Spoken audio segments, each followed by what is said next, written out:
नहीं, अब हमको आर्मी में ही जाना था और शुरू से ही एक मन था कि हमको जाना है तो आर्मी में ही जाना है। हाँ। तो वहाँ जाने के बाद लगा कि बस यही है गंगोत्री, यहीं बस डुबकी लगा लेना है, मेरा पूरा बेड़ा पार हो जाएगा। वहाँ जाने के बाद पता चला कि तो आखिरी उम्मीद थी, यहाँ से भी छट गया इंसान। तब हमको लगा कि अब क्या करना चाहिए। तो 1 महीना तक तो समझ में नहीं आया क्या करे क्या नहीं करे, क्योंकि उस लायक था भी नहीं इंसान की कहीं भी जा सके। हम जो पढ़ते थे तो लोग, टीचर लोग ये भी कहते थे काय लिए पढ़ रहा है तुम ये यहाँ, क्योंकि जब मैट्रिक के किसी लड़के से, अगर आप कोई लड़का इंटरमीडिएट में मैट्रिक में पढ़ रहा है तो इंटरनेशनल रिलेशन अगर पढ़ रहा है तो लोग उसको मजाक उड़ाएंगे, क्या तुम्हारे काम का है, सिलेबस का तो है नहीं। तो हम इधर उधर की भी चीज़ें बहुत पढ़ लेते थे। तो बाद में जब इंटर क्रॉस किए पास करने के बाद, तो घर के ऊपर फाइनेंशियली प्रेशर पड़ने लगा कि भाई तुम कुछ कर लो, कुछ सीख लो।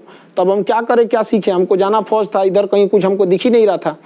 तो सोचे कुछ सीख ले, वेल्डिंग सीख लिए बढ़िया से। वेल्डिंग करनी आती है? हाँ, बढ़िया से। हमारा क्लासरूम वगैरह का बेंच वेंच हम ही बना देते हैं जिसमें लड़के बैठते हैं। बाद में जब ज्यादा बनाना रहता है तो फिर एक सर्टेन टाइम के बाद आपको हैंडओवर करना। अब हम बैठ के अब तो वेल्डिंग ना मारेंगे, आता है तो क्या। बट इस शुरुआती जो खान जी रिसर्च सेंटर की जब शुरुआत लग रही थी न्यू, तो उसमें जो बेंच थे, आज भी वो बेंच है क्लासरूम में वहाँ पे, तो उसको हम ही मारे और अभी तक वो मतलब टूटे नहीं है उसमें से एक भी पीस। बढ़िया वेल्डिंग की अपना था तो अपना बढ़िया से ना मारेंगे।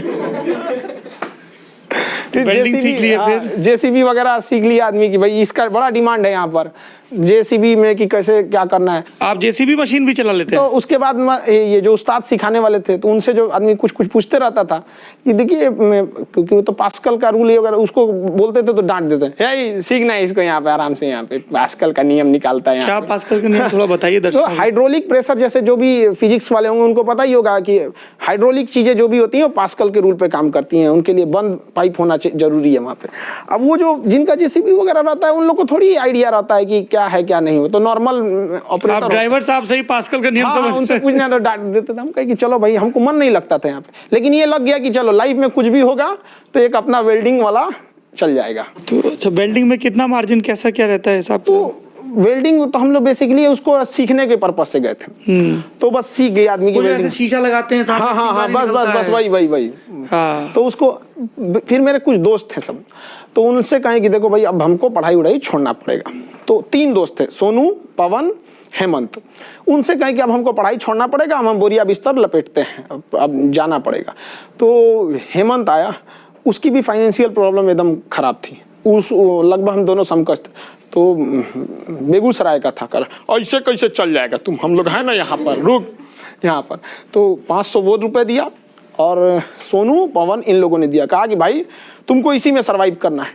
तो उसी से मिलजुल के सरवाइव करते थे। फिर हेमंत ने एक जगह होम ट्यूशन दे दिया पढ़ाने के लिए, तो वहाँ पढ़ाने गए तो लड़का पूरा एकदम हमारी कैटेगरी का था, पढ़ता ही नहीं था, एकदम खतरनाक। क्या सब्जेक्ट पढ़ाते थे? तो होम ट्यूशन में तो सब पढ़ाना पड़ता है, छोटे बच्चों के लिए ना, वो 6-7 के बच्चों को सब पढ़ाना पड़ता है। तो उस सब पे ऐसा नहीं कर, पढ़ने में उसको मन लगने लगा, बड़ा खुश हुए। वहाँ पे अगल बगल के 2 लोग भी दे दिए कि भाई हमारे लड़के को भी पढ़ाइए। कितना पैसा मिलता था होम ट्यूशन का? जिस मकान में रहते थे उनको पढ़ा देते थे तो रेंट नहीं लेते थे, और 1000-1200 इधर उधर से मिल जाता था, खाने पीने का हो जाता था। तो एटलीस्ट 2-3 महीना तो मिल गया ना सोचने के लिए।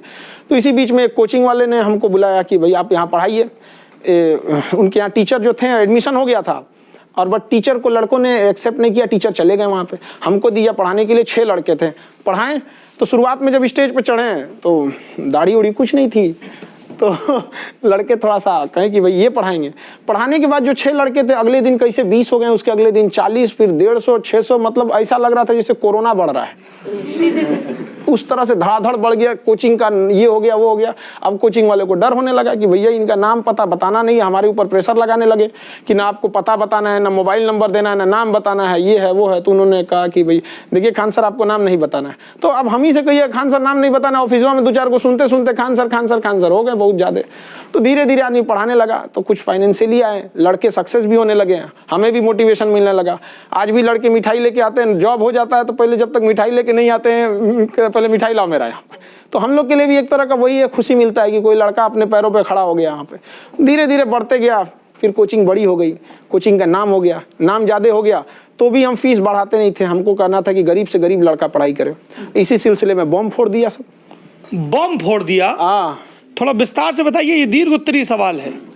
हाँ, अभी कुछ दिनों पहले यहाँ पे इसी कार्यक्रम में अभयानंद जी आए थे। हाँ, हमारे बिहार के बहुत प्रतिष्ठित शिक्षक फिजिक्स के और पुलिस अधिकारी भी अधिकारी। Second generation.